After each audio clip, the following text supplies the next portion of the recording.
Welcome to Golf in the Cosmos, where physics meets the fairway and the universe takes a swing at your mind. I'm Kevin. We got Kcon on. How we doing, everyone? Hey, and we got Andrew. What's up? Yo, yo, yo. Super stoked to be here again, back to the indoor pods. Yeah. We had a nice kind of one of those YouTube lives for the PGA. We were out in the desert at a bachelor party. So that was a lot of fun. Tommy was great, man. We had an Alabama football player with national champion of 2020. He had some cool stories. That was pretty interesting. Yeah, I was fascinated to hear the perspective of like Division I athlete on a giant team. SEC too, like Yeah, number one like team in the world for how not many just years? a team. Yeah. 10 it years was at least. Mm-hmm. super cool to chat with him. I just get that highly competitive mindset on the show. Yeah. No, definitely. And I have one correction from that show. I misstated a date as far as, I said Rory was getting divorced. I was actually referring to 2024 when he filed. And since then he did not go through with that. So he is still not officially divorced. So I just wanted to throw in that correction. I just missed the date. I saw May and I was like, that was 2 weeks ago. But it was the People article that I was referring to from 2024. So I just wanted to clear things up for some of the listeners who maybe thought he refiled. He did not. But I even thought he refiled up to this point. Yeah, well, that's why I'm clearing it up because I glad thought it's cleared up. Yeah, I think I was surprised when you said that. I was like, wait, what? I was misreading the same article from 2 years ago. It somehow popped up for me. But anyways, that's all part of journalism, right? We're going to admit when we were wrong.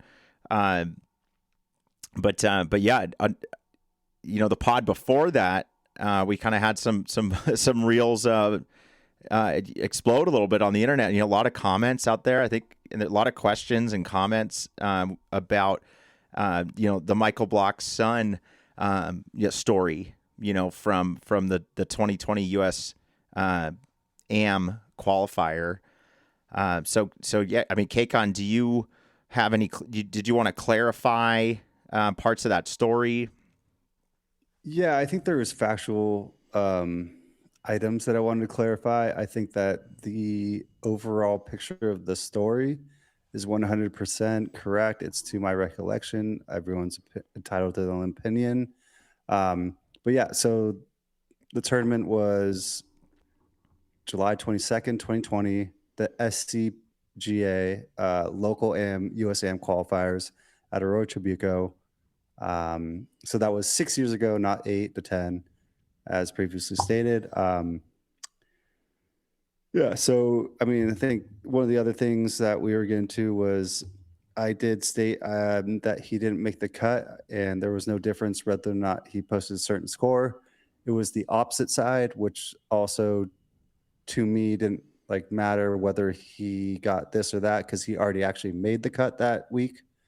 I think it's important, by more than one stroke, he made the cut too. So the story, I mean, most of it comes from the fact that on hole 17, hole 18, he did tell me what his score was, and I had him jotted down for a different one. But at the time, Golf Genius had just come out, so one person was entering their scores, and I figured he had seen the score, and then now he kind of switched his score. He all of a sudden, from my end, I was keeping score. The guy was playing great, so I always keep track of everyone's. But you were not as official. I think it's important to state you were not as official scorekeeper. You were just kind of keeping, which we do. You keep track of kind of everyone in your group mentally or on jotted down. Golf. We always kept track of all 4 people because it's like I'm not going to get beat by one of these guys if they're kicking the ball and crap like that. So, I mean, you can see it in our daily rounds, or anytime we play on the weekends. It's we pretty much have a good understanding of what someone's coming into the green with by the time they get there. Even if I'm not watching them, you can just tell how many times they swing, how many times you actually have to stop in the golf cart. But I did think Golf Genius, and I do not like the fact that one person keeps the score because I felt that it does create, if you're almost there, you have this, what the leaderboard's at. Yeah. and it kind of Yeah, I changed mean, something. it does get overridden by the handwritten scorecard at the end of the day, but it does start confusing people if something's wrong, because you start looking at the handwritten one, you go, "Am I wrong? Like, did I write that down incorrectly? And then did the person who submitted it online do it correctly?" So it But definitely, yeah, like, adds a double scoring confusion thing that doesn't help at the end of the day. But like when it comes to like integrity, like the pros, they have a scoreboard. They know what the score is, and it doesn't cause a Well, the problem. Like it shouldn't. yeah, but but the third party, they have 20 cameras on them every shot, so like, Still, but it's also people a call third in, party review market. score. Yeah. It's not a member of the playing group keeping that online score, the leaderboard score. It is a third party, which is, I think, very important for that case of it's an objective point of view. but right. Yeah. I And personally like. I get that it could be wrong, but say it's right. Okay, I like live scoring because I kind of know if I need to birdie or if I need to try to birdie, hit the aggressive shot. I try not to think of it as now that the people know what the score is, they're going to all magically cheat or No, something and come no, up with I don't something. think we are. Well, I'm not saying that. I'm just bringing up the point that when you have multiple scoring things and people can see potentially false scores on the leaderboard, even if someone's like purposefully making it seem lower so somebody is riskier in the group behind them. I just think it just adds a layer of like human intervention that can start messing with people's 100%. heads. Right. But yeah, no, not necessarily In like an amateur tournament where everyone's not watching every single darn shot, it's like you don't have a camera everywhere.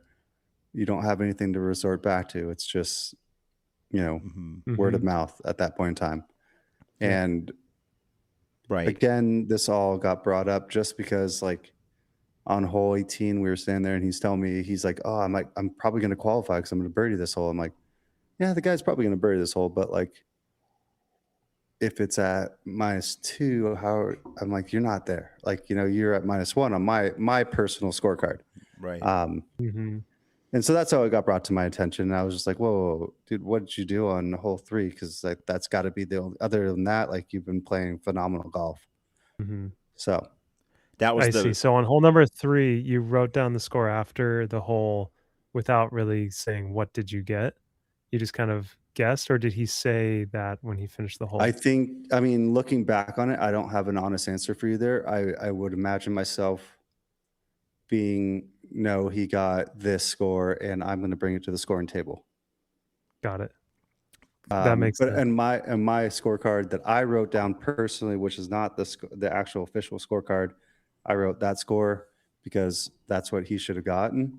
and you Um, Yep. and just to be clear, you had him on your kind of side score as with a 7 on yes, hole 3, and then if we check, it's a public site, that scorecard. He signed for a 6, and really now the internet kind of jumped on this, and and I had some anonymous sources reach out to me, like with a potential email that went to the USGA, yeah.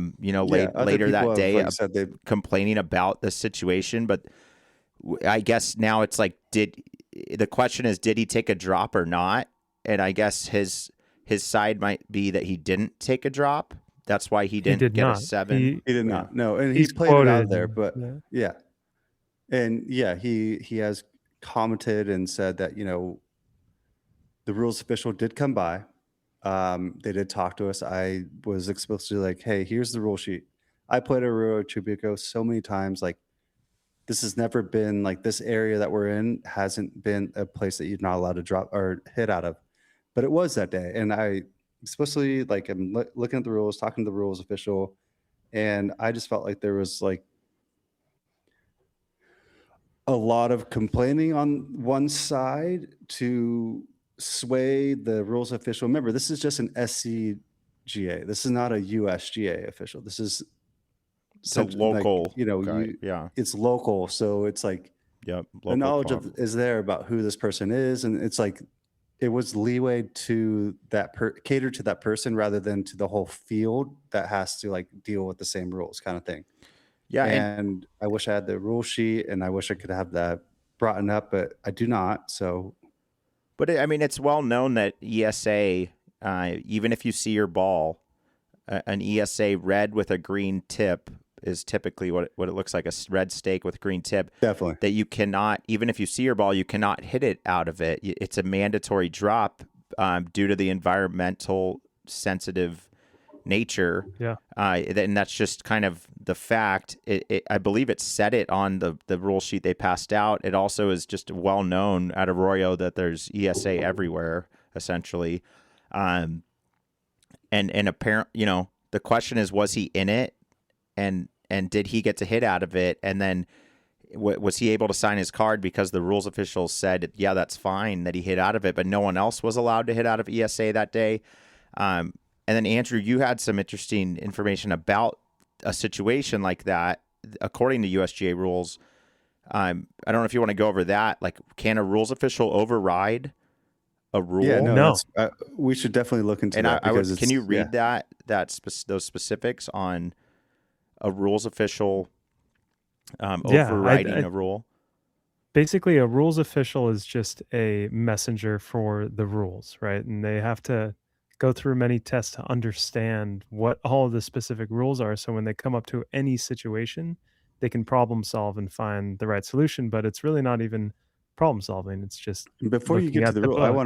want to comment on that, Andrew. It's like you see on the PGA, you see a rules official come to like Ricky Fowler, who's got something in his way, and he's waiting for a rules official, and the guy's on the radio the whole time, Yeah. talking He's to not like making the the decision official, on his the own. official guy, and like that's what you see on the PGA. They're always communicating to the actual top guy who's like on a computer looking up the actual rules and like coming back with like a true response and to I that. think a lot of what they're doing is announcing to the rules official that something is happening here where a rules official is needed. Confirm, like, yeah. Yeah, it's more like this is happening, and they have the volition to make the decision there because they are a Yeah. member of the rules committee. But in general, they will let everyone know and be transparent so that no tomfoolery goes on. But Right. what you also notice is that the rules official, and I've learned this through playing tournament golf, is like shouldn't be anyone's friend. It's like they are the book, and you're just looking at a book, and they should just be so neutral that they're not there to necessarily help you. They can't do anything to help or hurt you. They're just Well, going to help you follow the rules. rules can always help or hurt you. Yeah, Depends which way you're going. But it's you not know? the Like, official Exactly. personally, that guy or that person. yeah, exactly. Right. So if there was any kind of treatment to anyone on the golf course and a rule that's stated on paper that says you're not allowed to hit out of environmentally sensitive area, and the ball is in there, and someone gets the rules official to say yes, that's actually not allowed. So a rules official cannot officially override a written local rule, even if they disagree or believe it's poorly written. There's basically no power to waive rules that are written in the rule book or the local rule sheet for any golf tournament or any golf round. So Right. the fact that Pooty Cuts hit a ball out of ESA and got the rules official to say, yes, you can do that. Or maybe I shouldn't say got to him to say that, but maybe because the rules official said that, Because the rules, yeah. who's like, what's the deal? Like, you could argue It's a big naivety point because it's on like Pooty Cuts. It's Right. a big point. In those tournaments, you got to continue on. You got to keep playing because, like, we'd already been there for 10 minutes probably, waiting Wow. and talking. And So you waited for an official. well, it's a road to Bico. Think how long it is to get from No, one I hole to the get next that, hole. but it's not Yeah. like he was there and it was like, hey, can you just rules No, this? he- It was he- like a yeah, very he came- contentious thing. Yeah, Wow. he came. I'm not even sure how we held him down, to be honest. Now that I'm thinking about it, but he was there. But if I get it, like, okay, a rules official could help if you're trying to Well, determine. he was on a hole above us. Like how they have like 4. tiers. Yeah. Yeah, number 4. But I see And how we a yelled rules to him there. official could help you determine, hey, I have a question. Is this in ESA or is it just outside of it? Like, and the rules official can kind of be like black and white, like, yes, it's in, or no, it's not in. I don't see how you can have a conversation and say, well, I'm going to hit out of it now. when the rule is that you can't. There was a You lot know, more Right. conversation on the fact that like he has played there his whole life and that this has always been a certain way, but during this tournament Wow. it was set up a different way. That That was, just I doesn't feel make like that was any a lot sense. more of the conversation that was had, to Got it. which it's just not an obviously at that point appropriate he's conversation. explaining, how much he's played at Arroyo, and it's like, dude, like I said before, I played there a bunch before, and I'd like that It's rule a was never in rule. place anytime I ever played. Look, the Yeah. real, Rule I was in mean, place that day. the question really is, right? This Read is the sheet. Arroyo Tribuco is Michael Block's course, right? He's the pro there. Puticuts is his son. Did Puticuts get special treatment by the rules official by being told, yeah, you can hit out of there because you always do or whatever, and I that wouldn't he was even able say to sign I that wouldn't even say card? special treatment. I say it was like arguing with a rules official that eventually just didn't want to argue it anymore. Kind of, That's what, that's what it like feels like. when things like happen like that in life, like you're just like, you know what, Go you're making ahead, a great man. Like, case. I have a case, but we're never going to solve this. So like, let's just It's move just forward, kind of well, thing. that doesn't happen in golf. That's what's crazy. I know, Kevin, Kevin, that it shouldn't. that happens in the Hence why I classroom. jotted that And like, down. I was like, no, I'm taking this to the score table. And, Yeah. obviously this wouldn't be as much of a thing if like, Kev, I call you every time I go play one of those tournaments. The moment afterwards, they're like, dude, I shot like an 87. Like, fuck. Yeah. And, my story that day was like, you wouldn't believe what I saw today. This person was all over the place with cursing.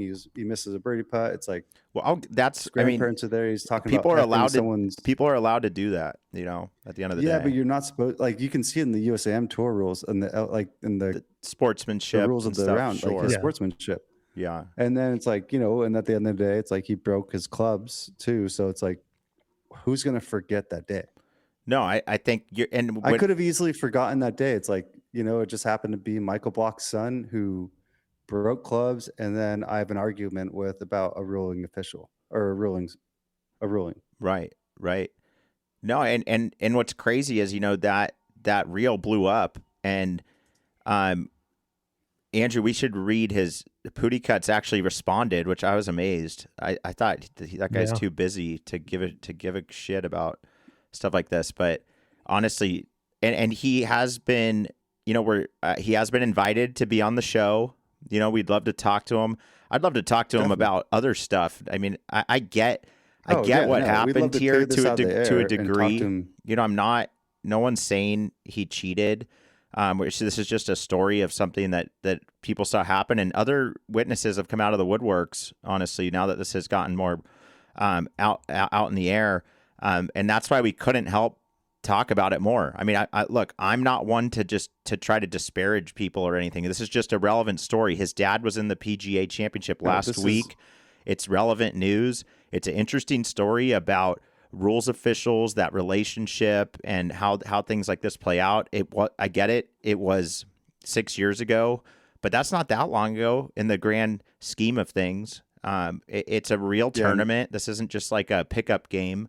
Was Puticuts allowed to hit out of the ESA and no one else was that day? And when I say allowed, it's that doesn't even really make sense, but that seems to be what maybe happened. No, I agree. And it just goes a little further. It's just like, we want to learn about this person's like up and coming career. Like my response to him playing golf is like, this guy's freaking good, but it's like, he doesn't have the mental state to even like be put on camera at the USAM championship. Like, you're on camera every single hole. Like, you can't be yelling obscenities. Like, do you have like the mental intake of what it takes? It's like, there are so many aspects. I mean, obviously, like, he has matured at this point in age. He's a lot older. He was young, at the time he was in high school. Yeah. It would be good to pick his mind. I mean, just find out about his career, find out about like how he's done in different tournaments. Like, what happened the next round? I don't even know. Yeah. Stuff like that. Like, right. We'd love to have him on just to like. I'm just trying to find the next real round, but it's hard. Nope. We'd love to like squash this real quick. It's not even, we're not sitting here like accused. It's just a story. It's an event. It's all that happened.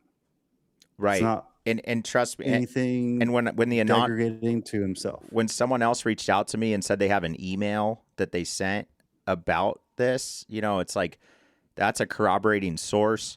I mean, this definitely happened, and we don't have to talk about it. If I told him if he, it's like we just want to chat, man. Like you have an interesting life, honestly, and it is what it is. Stories like this. End of day, we fade, have the leaderboard. The confirmations there. I did play with them. I mean, you can't see it on but I was there during that tournament. Oh, yeah, so yeah. it's If you like the starting times, this isn't historically a fabricated random makeup story. It's just like what I've remembered this if the events of that day went a little different. Yeah. Right.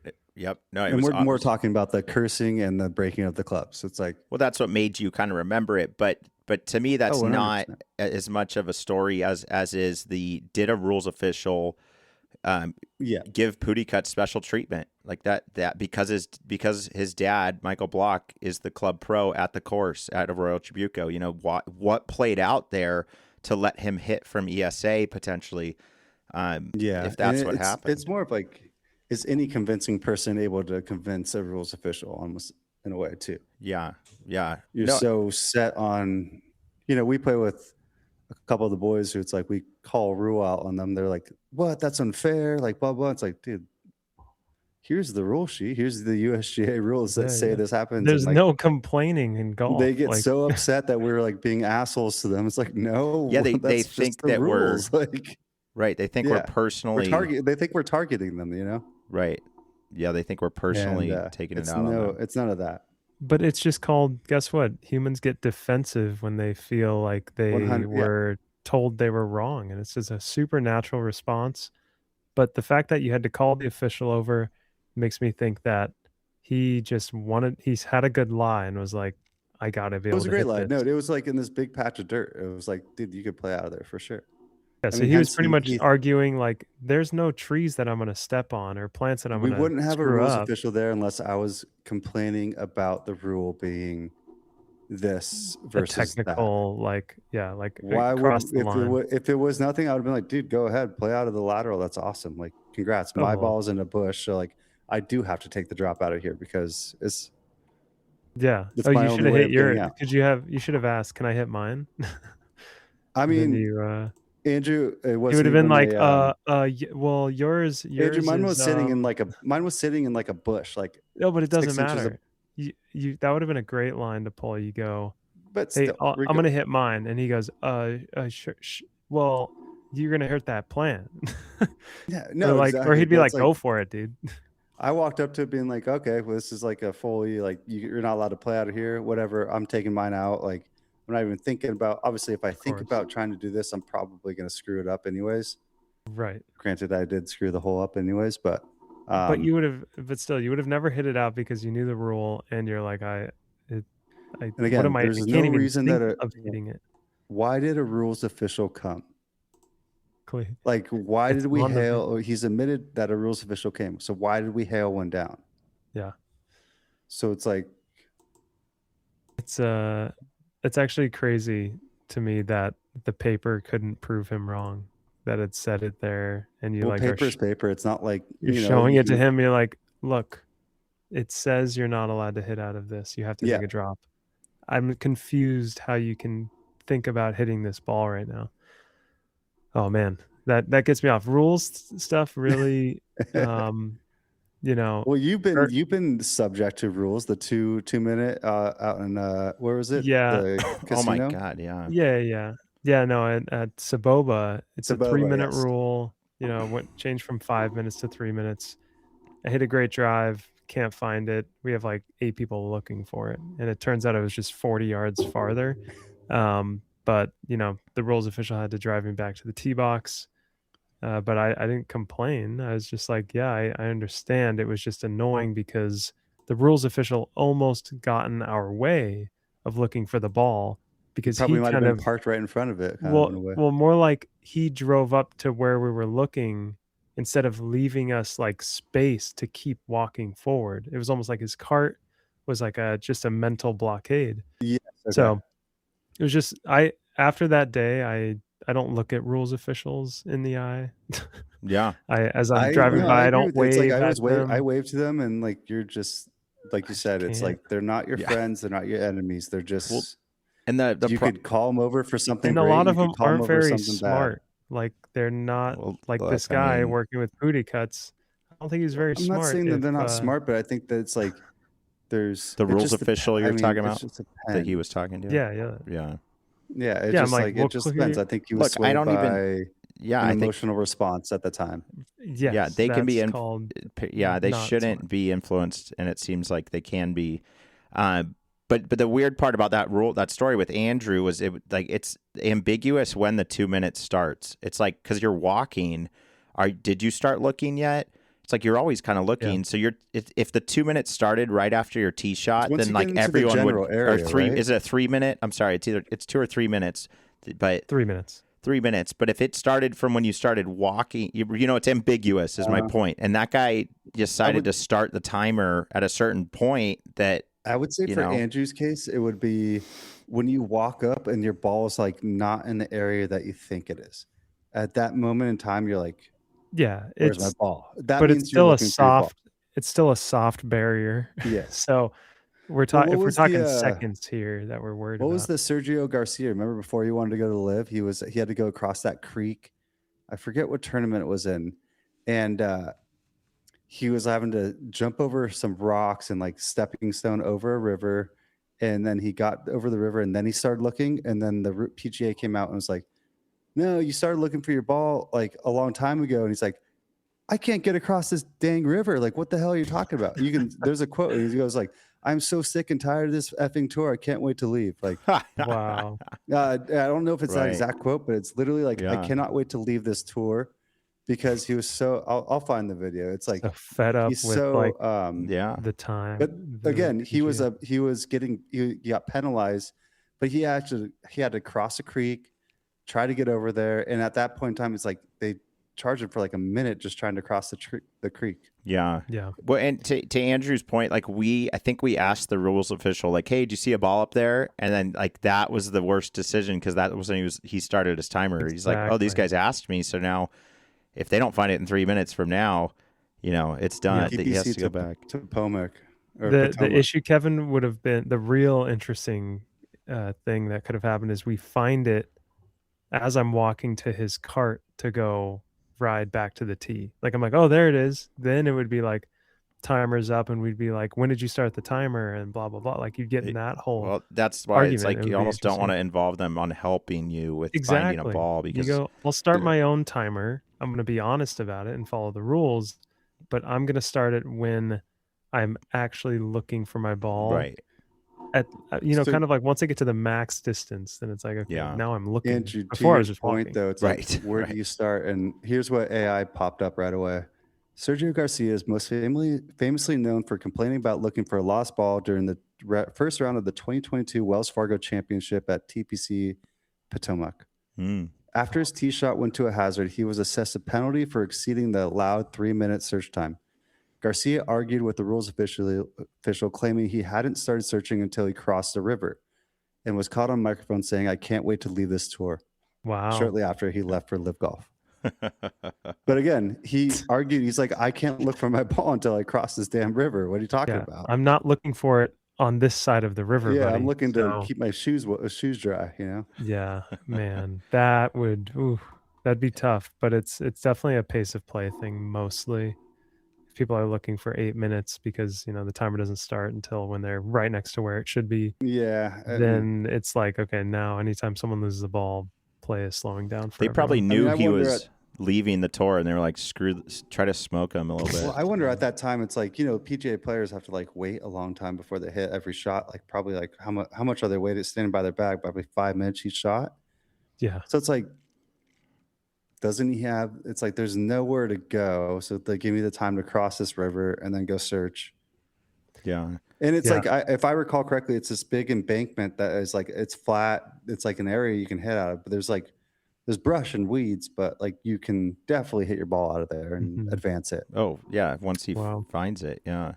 I would just want to share. I forgot to share my screen just to kind of really prove explain to the listeners out there and the watchers. This is hole 3 from Arroyo. This is the whole, of the Pootie Cut story. And then this is this area to the right. And you were saying it was on the right side of the cart path, Kcon? Yeah, I can't see what you're showing. No, but, I know you can't. Yes, it is. Okay. It's too short of those big big bushes that are like on the fairway. Yep. Okay, that's what I'm looking at. Yep, right here. And then short of that to the right. Yeah, so we're talking about something like right around here. Okay, so I just wanted and from that tee box, that bushy area in the fairway is about like 275, I believe. Yep. Mm-hmm. And so, he must have hit like a soft cut off the tee into the wind. I think that hole also plays, and just faded off to the right and ended in just barely across the cart path. And then the whole situation. Yeah, and it's crazy though at Arroyo. If he didn't spray it a good 6 yards to the right, he would have hit a hill that would have bounced him back into the fairway, kind of thing. So it's like, right. Yep. Obviously, I don't think anyone at that point in time is trying to, because there's a lot more room on the left of those bushes to roll it out. It's a par 5, so yeah. Cool. Excellent. Well, let's. Wasn't there some live news? Yes. So live, pretty much it's done. No, not necessarily. Actually, this is actually a sign. So live. Rumors are that live is going to file for bankruptcy soon. What that does is makes it so they can leave their creditors behind. Right. They don't have to pay people they owe. And then the Axios is reporting that they're seeking $250 million investment to actually keep it going. So they'd be able to kind of start fresh, if you will. You've seen a lot of department stores go bankrupt, and they remain open, right? I mean, you don't. There's this is where I loved Miller for a little bit, because the bankruptcy thing, it's like, isn't the PIF, they're the number one like shareholder, so the top shareholders get paid out first if there's anything to be paid out of. This, I love his breakdown of this. If we could get, we'll break it down more. I don't think this news is going to change too much by the next pod. But who's going to invest $250 million in that freaking thing? I know. Everyone's going to leave. There's going to be no top guys anymore, right? There's going to be nothing. There's some people contractually obligated still for a little bit. Yeah, but if you go bankrupt, then you can't get paid. So then your individual contract. Those were already paid, I believe. The players' contracts. No, remember, it was you get paid like an upfront fee, and then you're guaranteed this over your lifetime of your career there. But it's like, if I was Brooks Koepka and I got paid X amount to go there, if I won $5 million from a tournament, it just comes out of my guarantee. Oh, interesting. Really? So that's that. Yeah. So winning meant nothing financially unless you got over the guarantee. Well, I mean, obviously, if you didn't win anything for the length of your contract, you'd still get paid at the end of the day your contract. So to get paid, you had to go win. Oh, I see. Well, you got your minimum. I would assume the minimum was lower. Yeah, the buyout, the signing bonus probably. Right. Yeah, so I think we need to look into that a little more. I think when Miller's on, he is kind of the resident MBA, so he'll be able to break down bankruptcy his a little better than us. He knows the live golf, the tournament a little bit better than we do, because I've kind of just like not really focused to it. Yeah, I don't like the shotgun starts. It's just never really floated my boat. Oh yeah, no, for sure. And so that is the news, though, and I think the main takeaway though that I got is it doesn't necessarily mean they're done at all. It actually creates an avenue for them to continue by declaring bankruptcy. So we'll see how that plays out. I'm sure more to come on that. PGA Championship, Aaron Rai, that was impressive. Me and Andrew were live streaming it from the car. So we didn't get the best view of it, but it all of a sudden became apparent when he got to like -7, and then eventually -9, I believe. But it became apparent with an eagle, I believe, that he was going to be, people were going to be chasing him, and he was having this great back nine, and no one else was. and that's how you I win think it was like, a major. if I must comment, it was like hole 15 or like hole 14. It's like, I think that's the longest hole on the course, right? The 560 par 4 or something like that. Yep. He just puts one right into the center of the green. I go, that's a winning shot right there, brother. Great job. Oh yeah. Right. E2 No. par. And I think the next hole is the par 5. He got on in 2, and I was like, that's another winning shot. Good job. Yep. I don't think he made the eagle, but he got the birdie. But it was Yeah. like that hole 17 when he made that putt. I was like, dude, Yeah. that's a winning putt. It's over. Congratulations. Yeah. Yep. You had 3 to 4 great shots on the final stretch of 18. It's like, you don't even need to play 18. Just like, take this. Yeah. Yeah. I remember when he made the eagle on 9 is when obviously things turned around. He had a bogey on 6 and a bogey on 8 Yeah. before that. So Just he crazy. like totally not on the leaderboard. I think he maybe -4 or something like that. And then eagles 9 and shoots him up to like -6 or -5. And then just shoots 4 under on the back 9. Just like perfect a golf. beast. He was just so in the flow state. He Like didn't even pin seek. He just went straight to center greens and just goes, just I'll Right. make a putt, or maybe this gets lucky and hits a great bounce and goes to yeah. the pin, you know? So He was Mhm. that's how the best players play when they're playing their best. They look like they're playing safe, but that's how you just have to play, and you wait for the opportunity to go stick it close to the hole. You because you're wait going to have till one good shot. and you wait till you're in the perfect side of the fairway to attack the pin, where it's what I think a lot of people call a green light special. And like you take advantage of those, but you instantly can feel when it's not that. And so you sit there and you take a shot because you go, this is not a green light special. I know what those look like. I've seen several of them today or in the last couple of days. And they just know when it's green, when it's yellow, when it's red.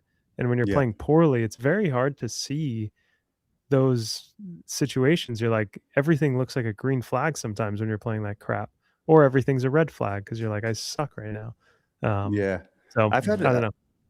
I've had one where I played at a Dare Manor, and like I just come off of like traveling for 20 hours, and I went to go play golf. Front 9, I have a caddy, and this girl, she played at Louisville, Kentucky, and she was Irish, but she was talking to me, and she's like, I was like, listen, I ain't playing good golf. I'm no longer going for pins. Tell me how much it is to clear a sand trap, and tell me where the center of the green is. Forget the pin, screw everything. Just put me in the That's center. sick. So I was like plus 10 or 12 on the front. And on the back, I think I shot like plus 2 or 3. But there was a par 3. I was like, what's it to the center? She tells me the center. The pin's on the way right in a sketchy area. I fly it. I hit it off. It just goes right. I'm like, oh, son of a crap. And it goes straight. It lands in the hole and bounced out. Oh my Wow. god. And that's because it's like what you're just saying. It's like I decided I'm going to take I'm not aiming for pins anymore. I'm going to the center of the green and just like, and dude, yeah, it tore up like the front of the green. We had to repatch it. I got the birdie. Nice. But it was just like, damn it, to get like an eagle or a hole in one at that When you're course would have been insane. that is truly Cosmos golf, because it's like letting it go and Yes. restraining yourself to the point where you're going to let things happen to you. And I wanted that's to play riding easy. the wave. Exactly. I wanted to play easy golf. I just was like, I'm so tired of pin seeking. I'm so tired of making this game hard.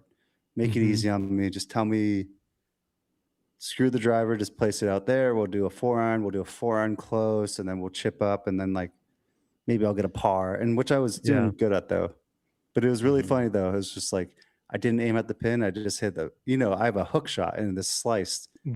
That you block Fucking- right, and it's like Yeah. dead straight, because that's actually Exactly. how you should hit the ball. But should these dead straight No, but bombs. it's to your point. It's just like these guys, they have green, red, and yellow zones, and they just figure out, what do I do here? And he just went straight to get it close on the green. Those greens are insane. So Yeah. It's some of the storylines are pretty funny around Aaron Rye. A lot of people give Aaron Rye shit for having iron covers, and it's really interesting. The story behind it is kind of quite respectable and moving. When he was a kid, they didn't grow up the typical country club life. So they, but his dad made sure to buy him the nicest irons. Like he had the best money could buy. His dad would save up for that. So they had to keep them nice. They're putting covers on them too, because this is everything to them. These are the nice irons. We've saved up for these. And he's continued that to always kind of remember where he came from. And that's for the amount of shit people give, historically for having iron covers, it's almost like a running joke. That you got to have a little bit of respect for, that. Dude, but it makes you think about anyone who has iron covers, like they just probably value their clubs a lot more than like someone who thinks they don't. And it's just like, you never know. Someone might have just like, doesn't make that much, but might have just bought $1,500 worth of clubs. Yeah. Right. It puts it a lot into perspective there. I really appreciate that story. Yeah. It kind of saved a lot of the boys with iron covers. Yeah, that's for sure. Totally did. The guy's a hero. I just think fucking hero to the iron cover people. The one thing for me though is that I totally understand it as a kid, because like kids don't care about their crap, but as an adult, and I understand Aaron's point of view because it's tradition or whatever, but for other people, other adults, like the club itself, what can happen to it when it's in the bag other than getting a ding, which doesn't affect performance? I don't see many dings on the face of my irons because they're kind of closed to the outside, they're shut down. So like no, go ahead. No, continue on, Andrew. Sorry. No, I just think that like they just get a patina, right? Like there's no need to keep this golf club pristine. It's not a car. It's a tool. I understand they're expensive. It's a tool that you're going to use to hit a ball at 100 miles an hour. And if that's not doing anything, like these titanium or stainless steel or whatever they're made of are, it's like having a case for your hammer or something. It's like, dude, it's gonna be fine. There's definitely a stigma to golf though. I mean, like a lot of people buy new clubs and they don't need to buy new clubs. It's all about your bag looks showy, like in a way. Shiny. Yeah. Shiny, like your clubs are fully intact. It's like, you could look at, I mean, I don't have iron covers, and like I throw my bag in my back of my car, and it's like, they're in the golf cart, they're, everywhere. And it's not that they're like dinged up, but they don't look the nicest. But to me, they're awesome. Like I love them to death. But then you have someone who's like, they're like freshly polished, they're like perfectly it's like you shiny. don't play golf. You get there, you comment on those clubs, and that's what they're looking for. So yeah, there's different aspects to it. Yeah. Well, so then the other storyline is obviously Aaron Rye wears 2 gloves. I guess they're rain gloves also. And he wears them all day, every shot, every full swing. Not putts though, right? How does he take off 2 gloves to go putt? That's what I was thinking. I was like, what's the process there? You probably just take one off and then take the other off, something like that. Yeah, but then where does he put them? Probably in the same pocket. Yeah, one in each pocket, like, whoosh, Yeah, exactly. Seems like a lot of work, but I mean, hey, the guy won the PGA, so. No. Yeah, I'm only shitting on him for the pod. He said, Kev, he said that it was cold in England where he grew up. So, and then now he's just used to it. He wore 2 gloves most of the time because it was just, and then, it's like, Makes sense. anyone, Man, I don't think Kevin could hold on to a tradition like that for more than 2 weeks. Yeah. No, man. He's glove on. 3 holes later, I'm going glove off. It's not working. Yeah. Oh, let me do sandals because I fell into a river. Which, Kevin, can you please tell this story? Well, please. Oh, you already did kind of, but I would love to get a. No, I don't think I told this. Maybe you didn't fully. No. I haven't heard this. No, we were Breeze was telling me, that there's this river going through, and he's like, that's snow melt, and I'm like, well, this desert, it's like 100 degrees, I'm dying. So I just wanted to feel it. I'm like, is it really cold? So I wanted to just get my my hand just a feel, a good feel, and it was like a really steep embankment, and then I fully slipped in, and I was from the waist down engulfed in like a small river. And I'm holding on like Spider-Man, like barely onto the steep wall, and I just start yelling for the guys in my group, like, "Hey, I need help!" Like, and then Gilbert comes over and he's like, "What do I do?" I'm like, "Give me your 9-iron," like, and so he like exactly. puts the club out and gets me out. So then I wore sandals and I started playing better for like 3. Yeah, everything goes in so your 3-hole shoes got wet, spurts though. for me. Yeah, then they dried in like 4 holes because it's so dry and hot out there. It actually felt really refreshing to be on like these courses need like a little dunk tank like every 6 holes. I mean, it's just too hot, man. I guess I'm just not used to that since moving back, and Florida is more humid, so you still feel moisture where this is just dry heat. I haven't played in the desert in a while, and it kind of took a lot out of me, honestly. It was a lot. It beat me up. Yeah. That's for sure. It's hard golf late North spring. south. Yeah, Terra-Lago was great. It really challenging out there in the wind and the heat. You didn't play in the major, right, last year? No, I didn't. No, it was just me and Cal. That was just me and you, Kcon, yeah. Yeah, if I were playing in a real tournament, I would not have the 3-wood or the driver in my bag at that course. I would take 3-iron. I might have the 3-wood for a couple holes that are a little more open, but it is challenging enough where I'd rather not lose a ball in the hazard, in the lateral hazard. You get like 260 and you're good with a 260 shot. Yeah. Especially doesn't run into the crap, doesn't run into anything. Stays out of the wind. I should have done that the whole day. Right. But I just couldn't not try to hit driver here and there for fun. Yeah. That right. So and then we did Palm Desert Resort Country Club. That was shout out to the member that got us on there. That was great. Really, that was an awesome track. That was great, good old fun golf right there. Mm-hmm. That's awesome. Yeah, what a weekend! 3 rounds. I just kept seeing guys blowing up on the ground. I was like, fuck me. Yeah, that was really great. We were so sad you weren't there. That would have been that would have made it for sure. It was a great golf weekend. Yeah, it sounds like a great time. Yeah. Okay, let's get to the CJ Cup. Is that where we're playing? Yeah, Byron Nelson. The Byron Nelson. Nelson. CJ Cup. Yep. This is in Texas? Yep. Yeah, McKinney, Texas. It's a TPC, isn't it? Yes, TPC. What it just had the course name here. It's still not TPC Craig Ranch. Oh, Craig Ranch. That's what it is. Yeah. Scheffler. I don't know much about this course, and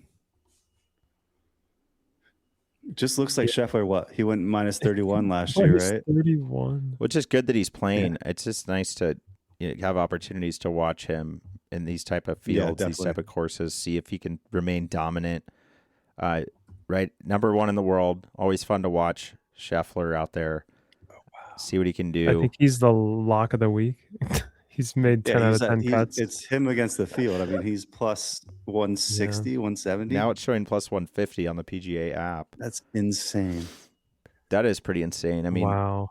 Yeah. I don't know if I agree to that because, I mean, his putting wasn't on Aronimec. He missed a lot of those short. Right. No, on round 3 he did. I'm sure he cleaned it up on round 4, but it still wasn't enough. So it's like, the question is Scotty there yet? Or maybe he's just... I mean, a tournament like this, he could win because you look at half the field and you go, they will never beat him. You look at 2/3 of the field and they will never beat Scotty. So he's really in that Koepka mindset where Koepka was like, half the people won't have a chance. Yep. So he's only playing against 15 guys, maybe 20. No, it's very true. So he obviously has a good chance of winning here. Does his style? He just goes in with a -4, -4. I mean, he can change 7. like a lightning bolt, though. He can shoot exactly crazy numbers as he did last year. But is he the same person this year as last year? Of course not. So no. Since things change, I just don't know if he can do it. I think I'm picking him more for fun to win, but I don't necessarily think he's actually going to win. I don't know if that makes any sense. It's amazing. The top 10, I think him getting top 10 is -275. Wow. That's amazing. That's Yeah, I insane. mean, based on this You're year's making like stats, $46 off 100. Yep. Yep. Really. Well, I mean, That's a Spieth few. is in. That I think he's someone people are going to be keeping an eye on. Kepka, Thornbjornsson, Hisatune. So there's definitely some players to watch. I'll probably enjoy watching some of the featured groups the next couple days. Just see some good golf. But again, after a major, I always have a little bit of a golf hangover after a major. I get so into it Definitely. in the major, and it's hard to stay too excited. I almost need a break. We've got the holiday this weekend. So Yeah. a lot going on. Summer is beginning. A lot of people are getting back out on the links. It's a good time to be a golfer. It's a good time to be listening to Golf in the Cosmos. So Yeah. Come hit me up. Try thinking deeper for lessons. Really starting to help a lot of golfers out there. Kcon, I had your uncle again, and Oh, nice. You did a round 2? oh yeah, we're doing round 3 Yes. next week, and Good. I'm loving it because like it's he just needed to figure out how to not compress it so much. And dude, I filmed this last one. I'm dying to publish it. I just haven't edited it awesome. yet, but it's kind of crazy. The first few swings, it's like, what is this? And then within 10 minutes, he's hitting sand wedge like 95 yards. That's insane. It's not Like bump and running literally, it either. no, bro. They're Oh, going. good. They look like solid pro shots, and it's like he just plays a nice I- little draw. Same swing as you though, so I'm kind of like getting him into the perfect version of where I would put you. But Maybe I need to come up too. Like I've been no, thinking about it, but I feel like I'm no, okay right keep now. going, keep going. It's golf season. I don't need to change this up right now. No, I don't. You play too good of golf, but if you want to get to a scratch, like that, let me know because we'll get you Okay. there. All right. But if you're happy with No, the I'm glad you're two helping for him the out because he's summer, been then talking about it. I think it was we were in January. He was like, I'm looking at getting lessons. I'm like, don't go anywhere else. Like they're gonna charge, go Yeah. to my buddy Andrew. He's a freaking like physics major. He is the most mechanical person in all of golf. He can watch you swing, see it, and just fully like know the few things to correct at one time at another, and then just like slowly intubate like what do you yeah, I'm stoked on it. It's fun. One thing about the way I give golf lessons, which I think is interesting, is I have the understanding or intuition that once someone does something once, and I can tell like they've felt it the right way. They felt it and they don't need to like rehash that same idea. And so what I often do, I see someone do something, I go, that's what we've been trying to do over the last 5 shots. And I pretty quickly move them to another idea that's adjacent or kind of like helps them move further, because during a lesson I would hate to just waste time doing one idea, because you can go do that on the practice range yourself. Mhm. Yeah. They've learned But what like they needed there. Yeah. and they felt it. They felt what they needed to feel, and I go find that again, because like I'm not gonna. Here's two ideas that work together. So like you're able to now go practice this afterwards. So it's like Yeah, you felt the feeling of the first. Now let's throw this in on top and see if yeah. you can. It's like look at the ball flight. It's still not there. Like it's still not going down the target line with the right shape. Like it's close. You're getting the impact, but now we need to fix the face angle, and now we need to fix the attack angle. Yeah. And if I had a launch monitor, I'm glad I don't yet, because at this point, a launch monitor would provide too much data I and was gonna say, yeah. slow things down. And for a lot of the people I'm working with, it's like getting them to hit consistent straight Yeah, you shots don't in the want air. the statistics to be there because they'll be like, well, that one went less than this. It's like, but that was a better shot.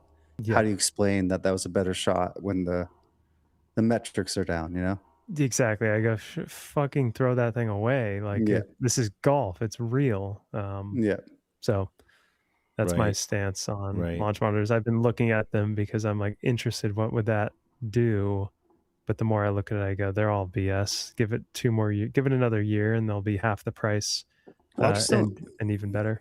to your point, Andrew, though, it's like what's the value to someone who doesn't have the swing at the time? It's like I've seen launch monitors be used on the golf course with like people I'm playing with, but they're really good golfers. They're just trying to see what their speed was at that time. They're not like jotting it down. They're just like, okay, yeah, no, that makes sense why it kind of like went to the right a little bit and stuff like that. Yeah. They can kind of evaluate it, and that's Right. fine Yeah. because they're so good at golf that they're allowed to enter that zone. It's like I can't even Yes. look at it. And even when I'm on like Miller's sim, I just look at the numbers. I'm like, I really don't care about the numbers. I care about where it went. Yeah, right. I'm not And there that's, yet. It's like the numbers will fool me. yeah, and it's kind of like what they're doing on the course when they're doing that. They're developing a vocabulary of what 14 degrees this felt like, and they're just tying numbers. And something that's like funny for me when I'm on the course and I use the rangefinder, that number starts to like signal a synapse tied to a club. And then like Okay. obviously wind is coming in and like combining to, I see a number and like, yeah, I go, okay, well that's between 8 and 9, but it's like it's more intuitive than that. Like I see 125 and I'm like gap wedge without thinking. It's more like my hands already reaching for the Yeah, 52 It's a degree. feel. Yeah. Yeah. So what I'm So saying is with that extra data, they're kind of reverse engineering yeah. what these numbers are, and they go, I'm in this situation and it's this distance, so now I'm going to grab this club, hit this shot. No, I do love that though. Sometimes when you get to a shot, you're like, oh yeah, I get to whip up my 60 degree. It's like, it's just the distance and it doesn't matter. I'm just so happy. I just like immediately go, it's like, no, this is the club that I'm hitting, you know, Yeah. regardless. And it's just, Mm-hmm. Yeah. you know, when Yeah. you like a distance with a certain club, you want that club. Oh yeah. Well, guys, we're having a little bit of video encoder overload is the message. I'm gonna look into that more, but I think it's a good time to call this one, gentlemen. It's been an eventful last couple of weeks. It's been fun, and thanks to all the listeners out there. If you haven't been to golfinthecosmos.com, check it out. Check out our Instagram. Again, try thinking deeper, and Kcon birdies are on TikTok and Instagram as well with Golf in the Cosmos. So check us all out, guys. Give us a follow. Follow the pod. Subscribe to the YouTube channel. The front nine of the Jurassic Cup. If you haven't seen that yet, part 1, definitely check that out. That's some good TV, some good golf YouTube. And then buy a hat. Check out these hats, guys. So again, thanks to all the listeners out there, gentlemen. It's been a pleasure. Yes, thank you. Yes. Thanks for having us on, Kev. All right, I'll see you on the links. Peace. Definitely.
right, when it's right, when it's right.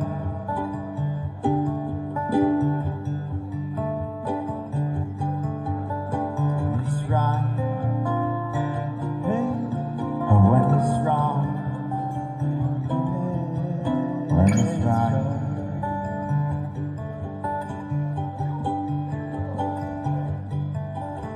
When it's wrong, but it's right. When it's right.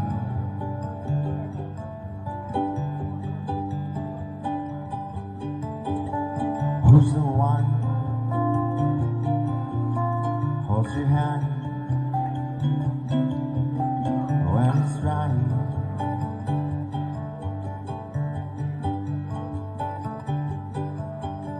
When you're gone, what you do when you're gone?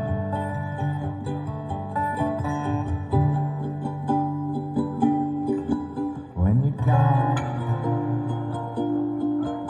when it's wrong, what do you do?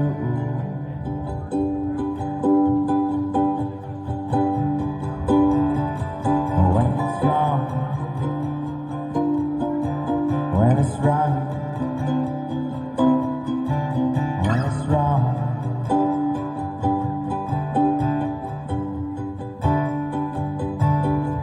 What do you do? What do you do when it's right? When it's wrong.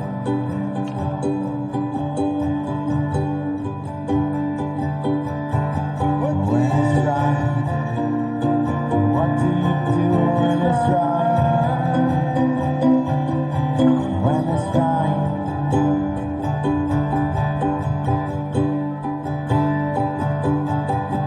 30 days is a day when it feels, 'cause it feels right on that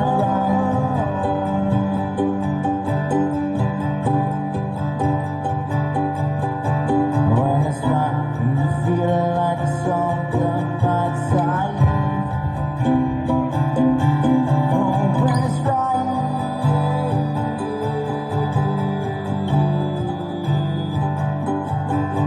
When it's right. When it's right. 'Cause it feels right. Feels right. And you know, and you feel like it's wrong.